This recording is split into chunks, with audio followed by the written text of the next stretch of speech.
difficult, and having gone through a number of other breakthrough pieces that allowed me to look at this one, it started out with this awareness that, wait a minute, you know, my mother has Alzheimer's, and that's like the epitome of leaving again. And I got to the point where I couldn't be around her. I hated everything about her. The tiniest little inkling of her not being there. And I just like, I just couldn't deal with that. And that's it, she's gone. She's just totally gone, and she would like come in and out, and that would be the worst. So it just got to where I just couldn't even be around her. I was emailing my uncle and saying, you know, this is really hard. You know, your mother went through this, and I get how tough it is because, you know, like one minute she's there and the next minute she's not, and it's just like, you know, tearing my heart apart. So, you know, what I do to cope is this. I create distance, and I become very objective. And within a day of, you know, hearing myself say that and letting that sink in, and I'm going, wait, there's something very important about that. I'm all in a defensive mode here. She's abandoning me here. But the awareness hit with, I got to tell you, such joy when I realized that I was the one who abandoned her.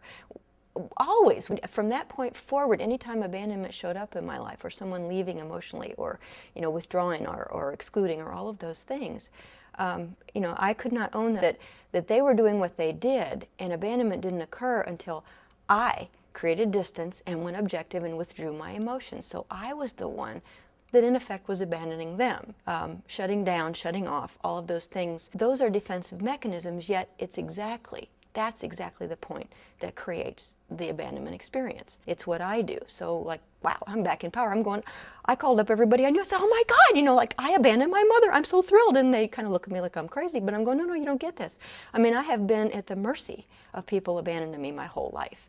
And now I'm at the point of, wait a minute, if I'm the one that does it, then I don't have to do it. I have some say over it now. I'm not just a victim in this. This is so profound, I have to tell you. And all the skills that I've learned and amassed very deliberately about listening and about, you know, I even call it following children. I can follow children, follow their lead. I go with them. Do you hear that language? It's the opposite of abandonment.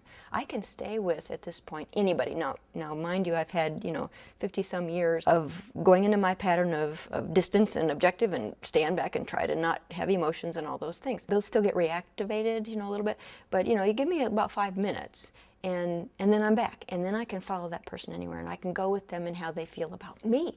I mean, this is incredible. You know, I can say things like, you know, you're overwhelmed right now. You don't want anything to do with me. You just wish I wasn't even in the room, you know, and I can honor that and say, I'll leave, you know, but, you know, whenever you're ready, I'm here. So that I'm always available. I'm always there. Abandonment cannot occur. I can follow someone anywhere by allowing them to feel what they feel. And that's really what that is. That's the gift. It's that you truly are connected with that person so deeply that what they say and how they express their feelings and their thoughts towards you are irrelevant.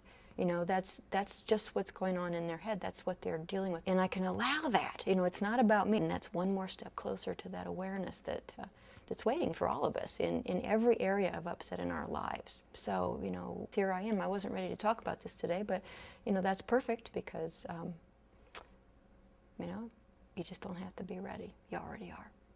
All of us. And that is so comforting. Man, the burden's off.